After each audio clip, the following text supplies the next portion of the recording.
sebetulnya kesadaran malah lahir itu dari tuntunan Al-Quran. Kalau kita lihat ketika Islam bicara tentang ekonomi itu kan lawannya itu kan riba. Betul. Nah di surah Al-Baqarah 275-276 itu sebetulnya ada alat perangnya. Yang pertama alat perang dagang.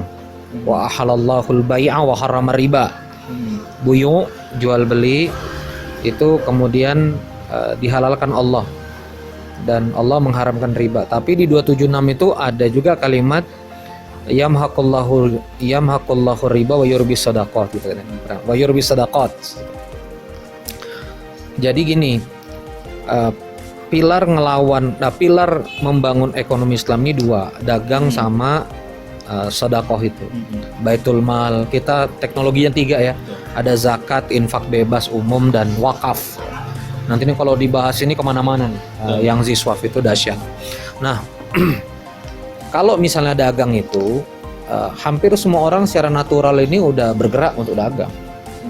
Karena udah natural kan, perdagangan, jual beli. Tapi kalau misalnya jual beli ini hanya berdiri sendiri, dia tanpa didorong oleh faktor filantropi yang tadi itu economic gap aja yang terjadi. Apa economic gap ini kan jurang kemiskinan dan kekayaan ya, jurang ekonomi, level ekonomi. Apakah terjadi di zaman Rasulullah? Itu terjadi. Zubair bin Awam tuh kayaknya luar biasa. Abu Hurairah ngaji pingsan karena lapar. Al-Sufah kan. Betul. Ibnu Abbas fokus ngaji di Nabawi. Tapi Thalha bin Ubaidillah, lalu kemudian sekelas misalnya Umar bin Khattab, Utsman bin Affan, triliunan hartanya. Kalau jutaan dinar, ratusan ribu dinar dan jutaan dirhamnya di ekivalensi hari ini. Bahkan ekivalensi yang sekarang juga dirham pada perak kan, harga perak jauh banget. Kalau dulu 10 dirham bisa jadi 1 dinar. Ekivalennya itu lebih, ketemu angkanya lebih dahsyat lagi. Apakah gap itu tercipta di zaman Rasul? Tercipta.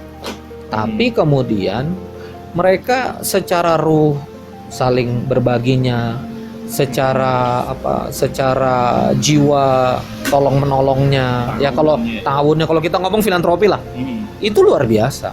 Karena pengen ngangkat satu ya, nanti nyambung sama apa yang kita lakukan Ana lakukan di Berkah Box, mungkin HK juga lakukan di HK Box itu, Husnul Box itu, HK Peduli. Waktu Muhajirin datang ke Madinah ini kan, ini orang nggak bawa duit, Pak. Ini orang ini nggak bisa bawa sumber daya karena relasi bisnisnya kan kafir Quraisy itu kan nggak bisa ngobrol, cairkan dulu nih kita syirkannya mau pindah ke Madinah kan diam-diam ini. Betul. Makanya Abdurrahman bin Auf restart dari nol, Utsman bin Affan restart dari nol semua itu.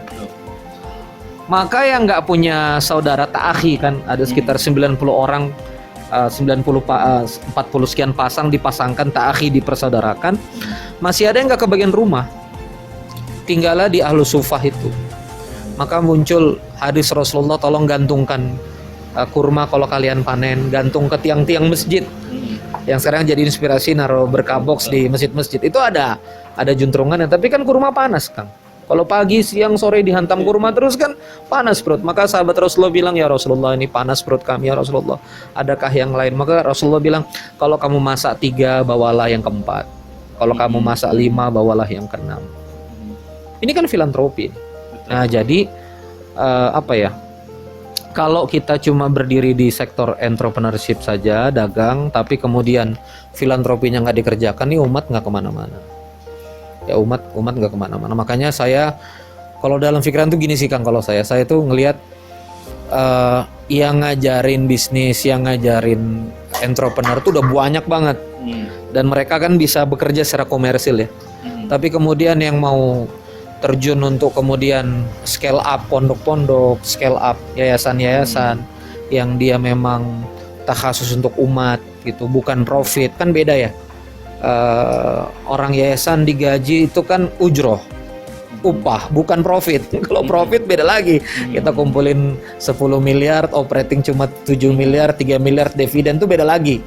Kalau profit kan begitu, tapi kalau yayasan kan enggak begitu kan. Mereka takhasus untuk umat ya, kayak pondok segala macam. Makanya Januari 2019 saya putuskan nampaknya panggilannya di dakwah aja lah. Di dakwah, tapi itu dia saya gini Kang, saya ini orang yang kemudian kalau ruangnya sudah terisi saya nggak mau masuk. Ruang kajian tuh udah penuh menurut saya. Di YouTube banyak lah, mau dari faham kanan kiri tengah itu macam-macam. Lintas haroka itu udah berseri-seri, udah siroh mau pendekatannya kayak apa aja ada di YouTube ya, masya Allah tabarakallah. Tapi dari sisi memobilisasi sumber daya umat, manajerial, di titik wakaf saja, wakaf produktif, gimana kita bangun bisnis model, organization model yang baik sehingga kawan-kawan bisa bergerak, ini ruang kosong luar biasa gitu. Makanya saya mikir adalah nyemplung ke sini lah. Gitu kurang lebih.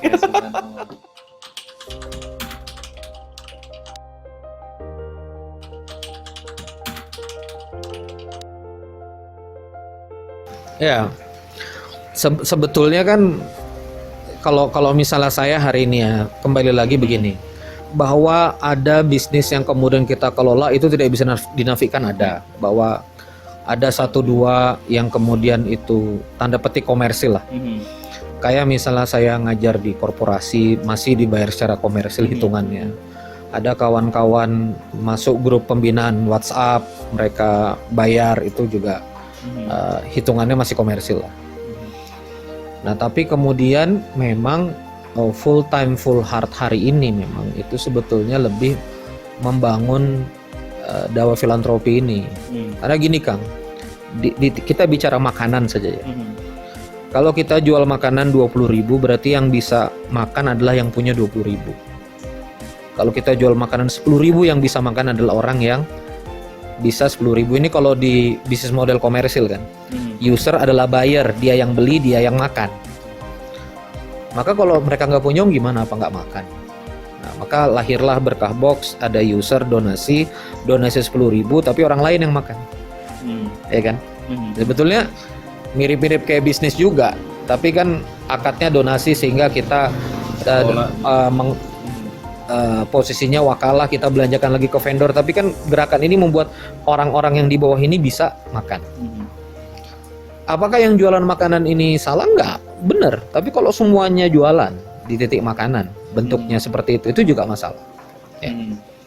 Saya masuk yang paling dekat nih, yang kita sekarang lagi dudukin. Betul. Pendidikan. Pendidikan ya, bahwa nggak salah kita pendidikan ada uang masuk sekian puluh juta, ada SPP, karena itu ada segmennya. Maka orang yang bisa bayar kemudian dapat pendidikan, kan gitu. Tapi kalau kita lihat segmen piramidanya ini kan bottom di bawah ini kan, kalau misalnya dia nggak bisa bayar ini bayar itu, apakah dia nggak berhak juga dapat pendidikan? Maka harus dibuatkan lagi model satunya. Kan banyak juga yang tiba-tiba kalau saya lihat itu setelah ngobrol-ngobrol salah paham sama pesantren kita gitu kan. Kenapa kok swasta berbayar gini? Saya bilang ini segmen memang berbayar.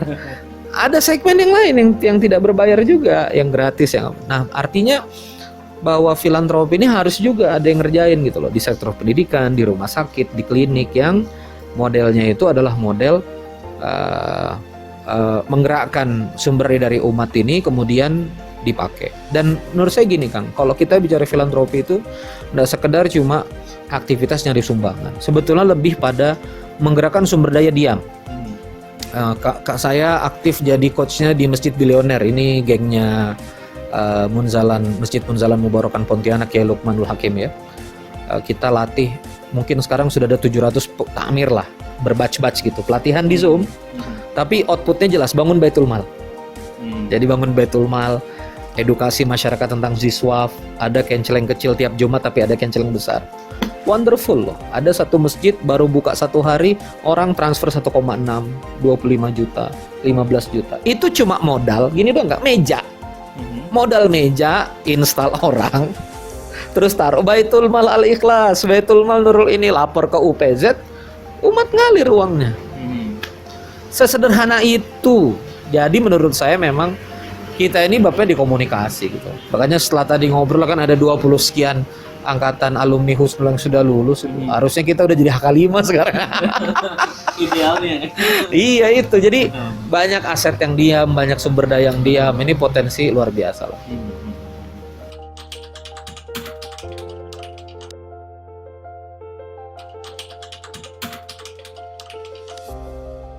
ingin berbicara sedikit fundamental ya. Jadi kalau kita lihat kalimat di surah Al-Jumu'ah, kalimat Allah di surah Al-Jumu'ah itu kan huwallazi ba'atsa fil ummiyina rasulan minhum, bahwa dibangkitkan rasul di kalangan tidak bisa baca di antara kalian. Dan hebatnya Allah kan pakai kalimat ba'atsa ya, bangkit ya.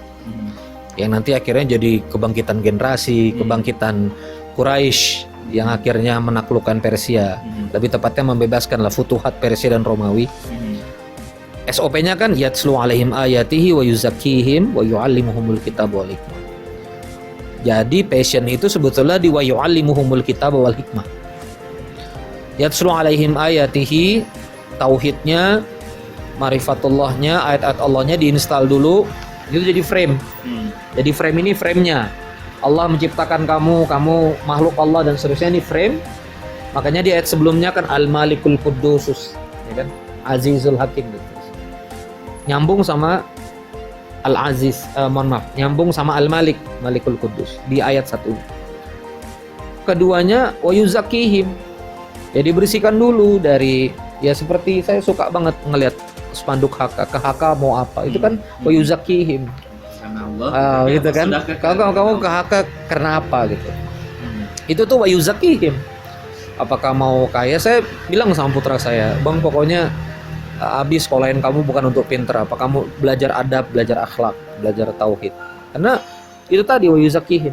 Kalau udah wa yuzakkihim, nanti dia akan ketemu kecenderungannya. Rabbana atina min ladunka rahmah wa hayyi' lana min amrina rasyada. Jadi teman-teman nyari passion ini juga butuh rusdah. Karena kalimat passion itu kan ada di Al-Isra Syakilah. Masing-masing kita ini punya cetakan. Betul. Punya cetakan, punya kecenderungan, karena Allah ingin dunia ini berjalan dengan berbagai peran kan. Kalau dunia ini berjalan dengan berbagai peran, maka harus ada berbagai potensi. Nah, kalau ada berbagai potensi, maka disitulah Syakilah itu. Maka kalau ditanya santri penting nggak ketemu passion? Penting setelah frame-nya beres. Frame tauhidnya beres, wa yuzakkihim beres, baru kemudian cari passion, temukan. Maka lahir peradaban besar seperti Andalusia, ada keilmuan manfaat untuk umat.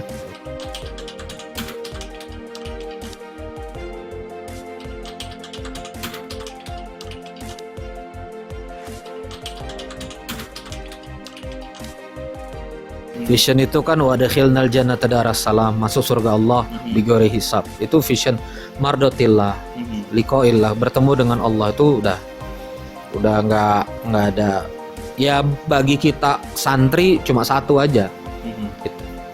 Mission cuma dua, ibadah khalifah. Ya kan? Wa ma khalaqtul jinna wal insa illa liya'budun. Dan satu lagi, ingatlah ketika waktu itu Allah menjadikan khalifah manusia itu. Qala rabbuka lil malaikati inni ja'ilun fil ardi khalifah. Sebetulnya ruang murunah dan fleksibel itu ada di passion itu tadi. Turunan. Lebih dinamis. Iya, kalau kamu misinya ibadah dan khalifah ini di ruang peran ini kamu mau apa? Gitu. Jadi ada yang mau jadi imam, ada yang mau jadi dai, ada yang mau gerak di masyarakat, ada yang jadi entrepreneur, ada yang jadi birokrat, ada yang mau jadi politisi. Fadhol, silakan. Ini ruang bebas. Tapi vision mission itu kalau kita santri ya kunci lah, nggak ada pilihan.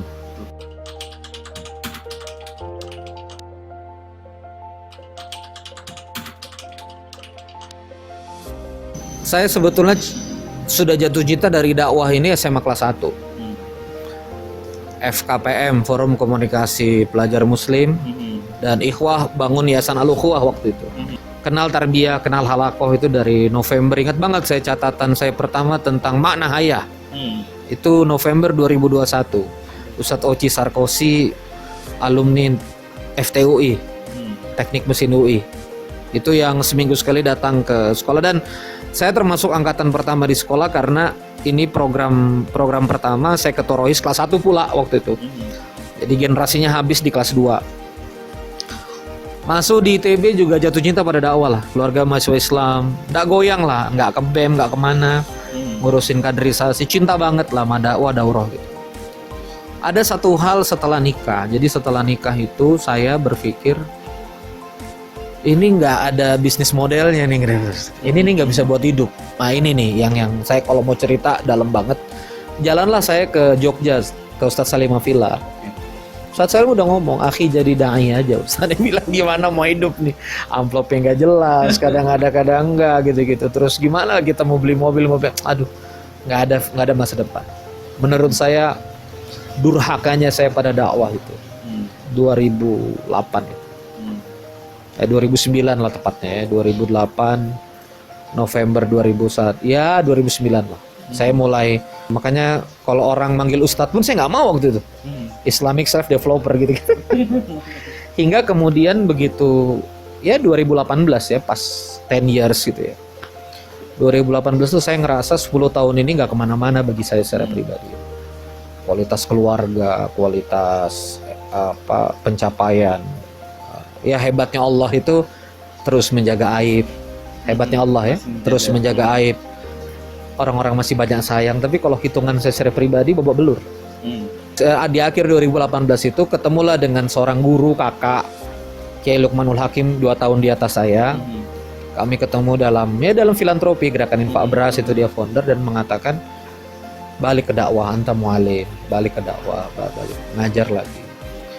Dan ya ketika kembalikan lagi software Quran itu kan, kita calling lagi software Siroh kita coba tazkiyatun nafs lagi, memang lebih tenang, lebih merasa inilah jalan yang kemudian mungkin Allah takdirkan untuk saya. Alhamdulillah kalau dari papa mama kandung ya, ibu bapak alhamdulillah udah dukung. Akhirnya juga develop masjid di Balikpapan kan, masjid Berkah Box. Bangun Berkah Box tahun ini juga menurut saya juga banyak nggak pakai rumus bisnis gitu loh. Banyak rusdah dari Allah, banyak pertolongan dari Allah, bismillah. Jadi kalau ditanya pengalamannya ya inilah yang kemudian saya ingin sampaikan kepada teman-teman santri gitu kan. Kalau memang passionnya bisnis, kalau memang passionnya dakwah, lu jalanin dakwah. Wa ma tunfiqu min syai'in, surah Al-Anfal 60 di Quran sebelah kiri. 2 halaman terakhir, 3 halaman terakhir. Wa ma tunfiqu min syai'in. Saya sampai ingat banget posisinya. Fi sabilillah yuwaffa ilaikum wa antum la tuzlamun. Wa ma tunfiqu min syai'in. Kalau kamu infakkan apa saja, waktumu, profesimu, masa mudamu, fi sabilillah, di jalan Allah, yuwaffa ilaikum, Allah cukupkan semuanya. Saya sekarang balik lagi ke Ustadz Salim, udah punya jejak imani, udah dapat saham di Proyumedi. Kayak luar biasa. Orang kasih rumah, akhi. Orang kasih rumah, kasih mobil udah buat Ustadz di lereng Gunung Merapi itu, dicegat-cegat orang dikasih mobil. Ustadz Lukmanul Hakim, Ustadz Salim Villa, Ustadz Lukmanul Hakim ngurusin infak beras 7 tahun di gang kecil, gang Sungai Raya Dalam Pontianak, bukan Jabodetabek. Rolex 150 juta datang, Alphard 3 apa segala macam, walaupun diwakafkan lagi ya ke yayasan dan seterusnya. Tapi menurut saya yuwaffa ilaikum, Allah cukupkan. Dan saya ya alhamdulillah putra bisa masuk pondok, terus ya secara hitung-hitungan nggak mungkin lah sebetulnya survive, tapi datang orang banyak yang sayang. Ya ini rumusnya ya. Jadi saya pengen ngomong sama santri, jangan takut untuk niti di dakwah itu kalau memang ini passion. Sekali lagi ya, bahwa kamu lulus dari HK nggak harus jadi ustadz, itu betul. Tapi jangan sampai tuh gini loh, hati gua Quran, hati aneh itu maksudnya mau ngejar sanat, mau ngejar apa, tapi wah kehidupan nih kayaknya nih, duit nih kayaknya nggak bakal cukup, tuh hati-hati gitu. Jadi saya kalau diizinkan bicara sama santri bahkan di forum besar, saya pengen dorong hal ini gitu. Jadi insyaallah yuwaffa ilaikum, insyaallah dicukupkan. Jadi terkait dengan passion itu maka kesimpulannya jujur gitu loh. Kalau emang kamu ustadz, kamu lintasanmu berbeda dengan teman yang lain. Saya punya teman dekat banget DWK Prayoga. Mungkin sekali bikin pelatihan 100 kursi lebih bayar 6 jutaan, 12 jutaan. Bisa take profit 1 miliar one weekend. 1 weekend. Cash akhi, bukan 1 miliar project Pemda bisa dibayar 3 bulan, 6 bulan. No, cash. Cash. 1 billion. Itu lintasannya dia. Kita nggak berkompetisi dengan lintasan orang gitu loh. Itu dia. Nah saya dulu termasuk orang yang Wah kok dia udah sampai sana gitu-gitu. Kok gua sampai sini. Gitu. Padahal kita tuh cinta banget. Padahal tuh kita tuh kalau ngisi, ini pengalaman jadi trainer ya. Karena diajarin sama guru kan harus ada offering, harus ada invoice, kamu ngisi tarifmu berapa harus kamu jaga, corporate mana, sosial mana. Nggak hati kita gitu loh. Sebetulnya kan. Akhirnya kita bohongin diri sendiri gitu. Bohongin. Akhirnya ya membohongi diri sendiri itu ada mental yang rusak juga pada akhirnya. Makanya satu di passion ini jujur aja pada diri sendiri, karena yakinlah kalau memang itu bermanfaat bagi umat pasti ada money stream, pasti ada cash flow, yakin aja. Karena uang ini kan alat tukar nilai, jadi selama kamu bernilai bermanfaat pasti ada, pasti ada. Kita kadang-kadang nggak nyangka ya, mungkin keliling ke pondok kemana, tanda petik ya nggak bisa minta bayaran dan segala macam karena memang kita safari ya. Tapi ada satu momen, ada satu kepanitiaan yang Masya Allah, tiba-tiba dia ngasih banyak. Menurut saya, oh iya ya, Allah tuh nggak salah lah. Yuwafa ilaikum wa antum la tudlamun. Itu sih Kang, kalau pengalaman pribadi. Hidup ini, saya ini sekarang lagi ada materi yang muter-muter di kepala nih. Hidup ini tuh perlu dituntun Allah, akhi, bukan pinter. Ya. Kalau kita lihat kan intelek. Iya. Oke, pinter tuh boleh, tapi pintar dalam tuntunan Allah. Kita pelajari surah Al-Fat, surah 48 ini saya lagi tenggelam dalam tafsirnya. Kita kira kan Fatu Mekah tuh Al-Fat. Tapi turunnya 6 Hijriyah, pas Sulhul Hudaybiyah. Jadi di Hudaybiyah tuh inna fatahna laka fatham mubina, itu 6 Hijriyah. Jadi Hudaybiyah tuh kemenangan. Kata Allah tuh menang. Padahal perjanjiannya itu nimpak nginjek kaum muslimin kan. Betul. Kalau ada yang masuk Islam dari Mekah nggak boleh ke Madinah. Kalau sampai ke Madinah balikin. Betul. Kalau ada yang dari Madinah mau ke Mekah boleh. Ya. Kan sebetulnya kita kalah tuh. Tapi dituntun Allah, wahai Muhammad setujui. Ini kan tuntunan. Disetujui itu sign. Gencatan senjata 10 years, 10 tahun. Hebatnya perjanjian Hudaybiyah ini adalah ketika orang yang berislam di Mekah, yang masuk Islam di Mekah mau ke Madinah, kan mereka tahu kalau sampai Madinah bakal dikembaliin Rasulullah ke Mekah karena Rasulullah pegang janji. Betul. Apa yang terjadi, mereka keluar dari Mekah. Tapi mereka bermigrasi nggak sampai Madinah. Jadi di sepanjang 500 km perjalanan Mekah sama Madinah itu tercipta kampung kaum muslimin. Mereka bertenda, ada bani termasuk ada Bani Khuza'ah nanti yang dibantai sama Bani Bakr, yang nanti akan jadi di 8 Hijriah itu jadi sebab pecahnya Fatu Mekah, sebab itu akhi.